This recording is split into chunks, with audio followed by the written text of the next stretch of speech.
Greetings, friends. Welcome to the den with me, Jim at the Red Island Shaver. So glad to see all you wonderful friends back here for another shave. So today, yes, it is going to be the first impressions of the Razor Company double-edge safety razor. Thank you so much to Jason at the Razor Company for sending this. Full disclosure, he sent this as a gift. I did not pay for this. That being said, opinions are mine. Mine only. I'm not being coerced or encouraged to do a positive review on this. It is up to me, my thoughts only. So there you go. So let's get right into it. We're just going to quickly load this, and then I'm going to do my lather. So first impressions, taking it apart.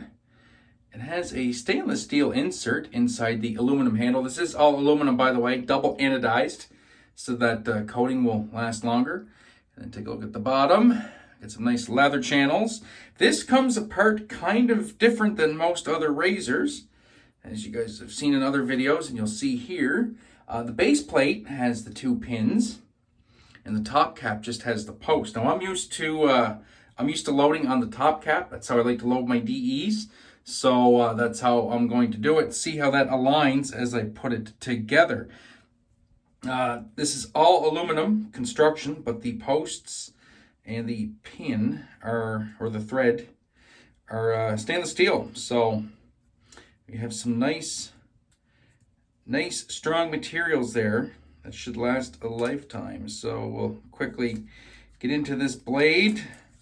I don't think I need to tell you guys what blade it is. You can probably guess. My absolute favorite blade, Derby. No, it's not Derby. I'm sorry for all the Derby fans out there making a joke at your expense. It is the People's Blade, of course, the Wizamet Super Iridium. It's like Frank's Red Hot Sauce. I put that shit in everything. So yeah, we'll just try loading it like that, just the way I like to do it, because I am very much a man of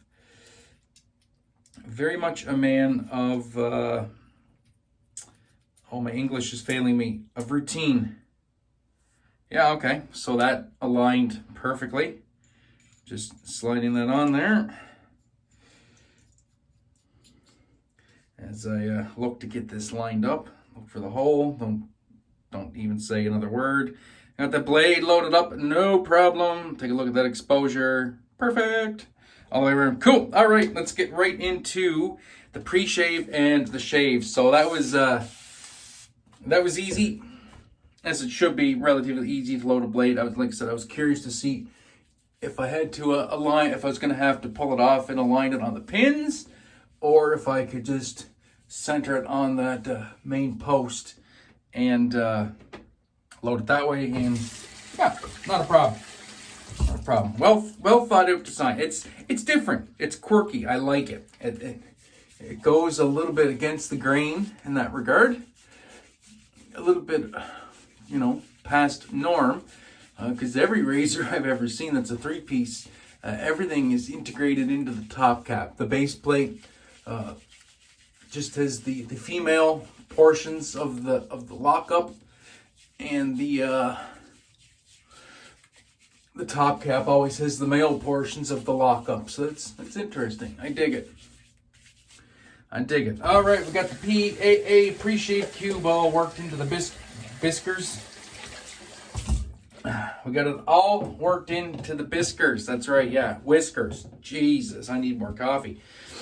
So I'm probably gonna guzzle a pot when I'm editing this video.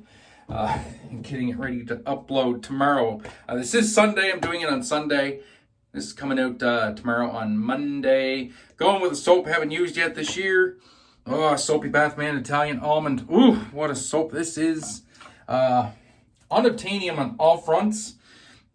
And we're going to load the big 30 millimeter Maseto today. I've not used this brush in a while either. So throwing a lot of variables at this shave, actually. So I could be going with tried and true brush, this is tried and true soap and reason, just because I haven't used it in a while doesn't mean I don't know the soap. Very, very intimate with Soapy Bathman. Such a shame that he stopped making soap. His stuff was so good. And the scent on this is almond, cherries, marzipan type stuff. Cella. It's basically Cella or Cella, however you pronounce it. So really, really good. I'm going to make sure I get a lot mashed into this knot. It's a big knot. It's a hungry knot. Likes to be fed the soap.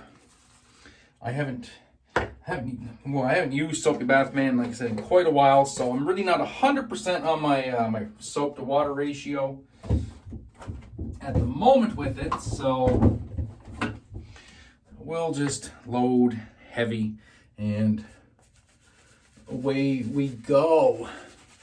Not really going for a show lather today either, folks. I'm just going for volume. Nice shaving lather. Just a nice DE shave. I don't really need to do the whole show lather thing. Oh, it's nice cold water in the scuttle. That feels amazing.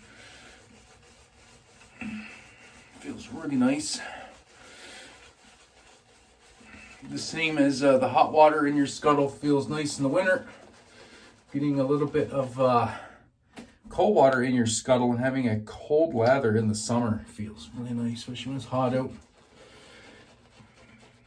And then if you add that in with a mentholated soap, it's even better.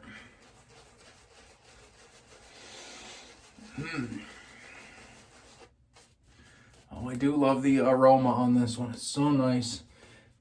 Really sad to see Soapy Bathman close up shop what he did, but he kind of went vegan.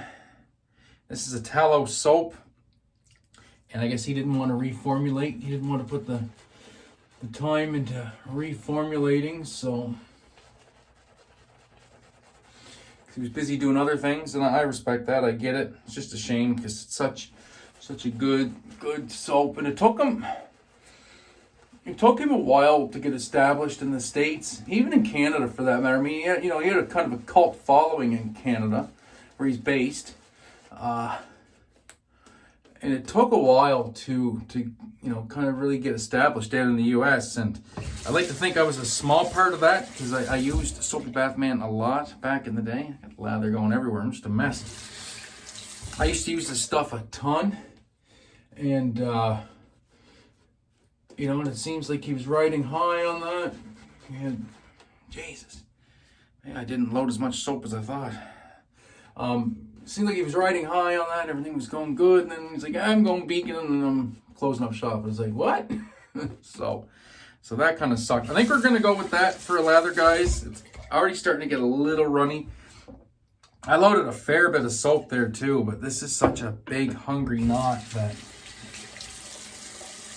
you really have to load an absurd amount of soap in this brush to get a consistent, thick, creamy lather. I really do like this brush, but it's a soap killer for sure. You want to run through a tub of soap, get a big 30 millimeter Maseto Badger, and you will kill soaps. All right, so the TRC Safety Razor first strokes 4 days ago, so this should be a good test. See how we do. And there's the angle right off the bat. Very intuitive.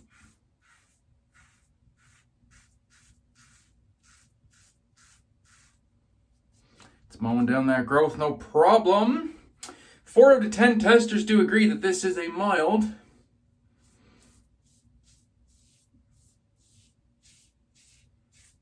yet efficient razor.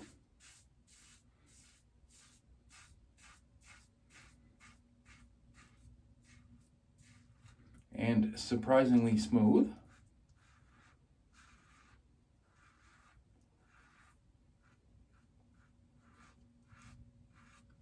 Weighs in at 40 grams, friends. It is aluminium, like I said, aluminum.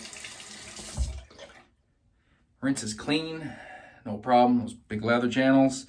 So 40 grams, it is 3.5 inches tall.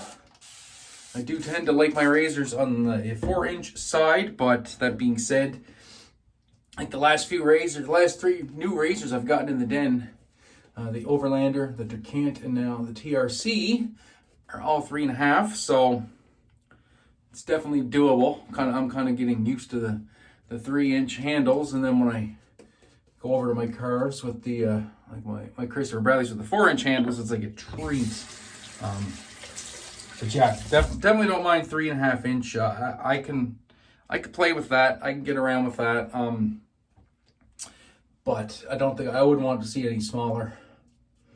So we got some fullers on this, by the looks of it, on the handle for grippiness and stuff like that. So soapy fingers. This is like the extreme of soapy fingers. Your fingers should never be this soapy if you're shaving.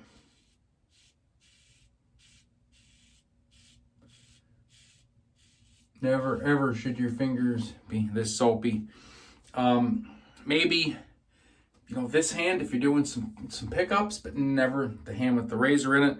It's locked in fairly well, just under those grooves where there's a band that enshrines the razor. Finger locked in underneath, just like that. Seems to be holding it in place.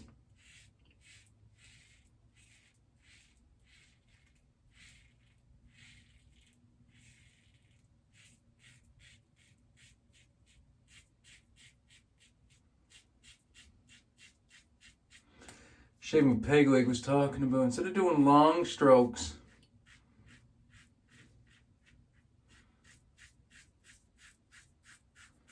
in your trouble areas, just try doing a little bit more buffing. So I usually do a fair bit of buffing, but those initial strokes are always longer strokes. So we'll try that. That actually felt pretty good.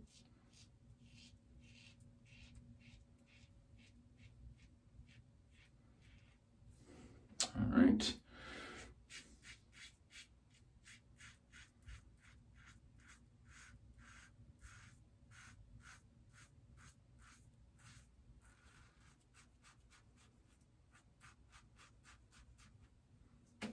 Very nice.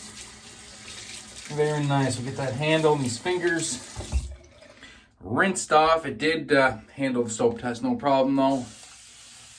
Some people may say, you know, if it doesn't have knurling, it's going to be slippy. Nah, or slippery.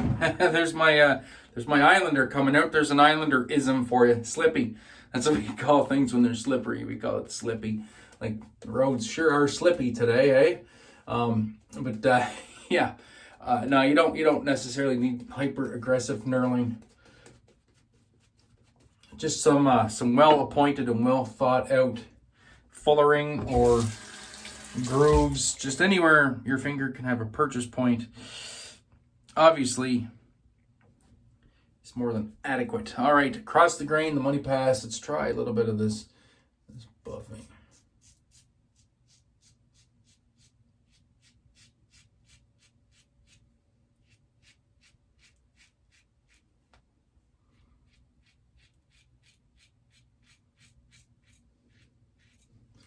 I mean, it does take a little bit longer, but damn it, Scott, if you're not onto something, that really allowed me to target that area right there, that little trouble area, and there's nothing there. There you go. You teach an old dog new tricks.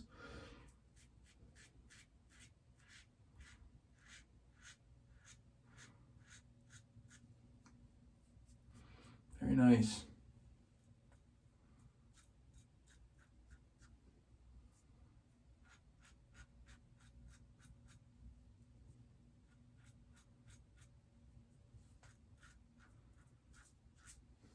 All right.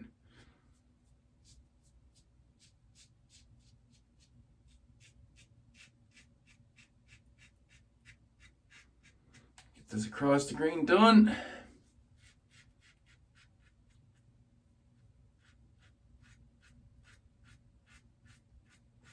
I've always done a lot of buffing with a shavette. Never thought about doing it with the DE to that extent.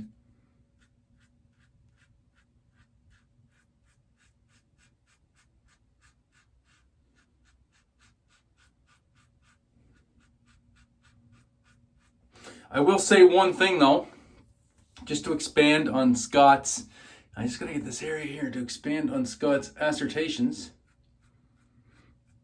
If you are going to buff, especially if you're letting the blade come off your skin like I am a little bit, you're really going to have to be cognizant of pressure. Because a couple times there,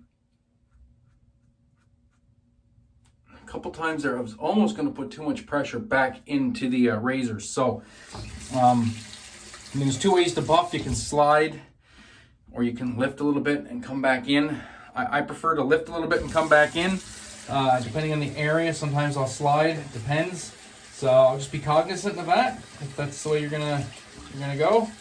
But that worked like a treat. So thank you for that tip, Scott. Very, very helpful indeed. Yeah, very, very helpful indeed. And now, my friends, I'm sitting here with a BBS. And there you go. For me, surprising amount of efficiency for a mild razor, especially something with negative blade exposure, which this has. Very, very efficient, or at least for my skin. And I love mild but efficient razors. That's kind of my goal in life, is a razor that doesn't have a lot of blade feel. Is very mild feeling on the face, because I have a very sensitive neck. But also a razor that will tame a very sharp blade and let me do what needs to be done. And yeah, that tamed it nicely. Very nice, Jason. Very, very nice. I dig it. Dig it. This is definitely staying in the collection, in the lineup. Gonna go with the matching balm. It's more like a soup now than a balm. Level 2 menthol in this. Back when Soapy Bathman was doing his thing, he offered this 3 varying stages of menthol. I always opted for level 2. It's just a good little burn. Oh yeah, it's nice and smooth. I might have missed an area right here. Yeah, I did on this angle. It's such a tricky angle for me to get here. I need to carry on the sideways pass a little more there, I think. Anyway, whatever. I'm not going to go back to do it now. It feels good. It'll probably dry down. I'm not going to feel it as much later. Anyway, but that'll do it for this one, guys. Probably went a little bit long. I can't read the thing at the top of the screen. I think we're clocking at 17 minutes or something like that. I can probably cut a little bit of that out, maybe. Anyway, thanks so much for tuning in. Do appreciate it. Hope you guys kick off the week in fantastic fashion. And we catch you guys on the flip side. So, from me to you, until next time, be safe, be kind to one another, have a great day, and even better shave. And remember, you are never alone. Peace.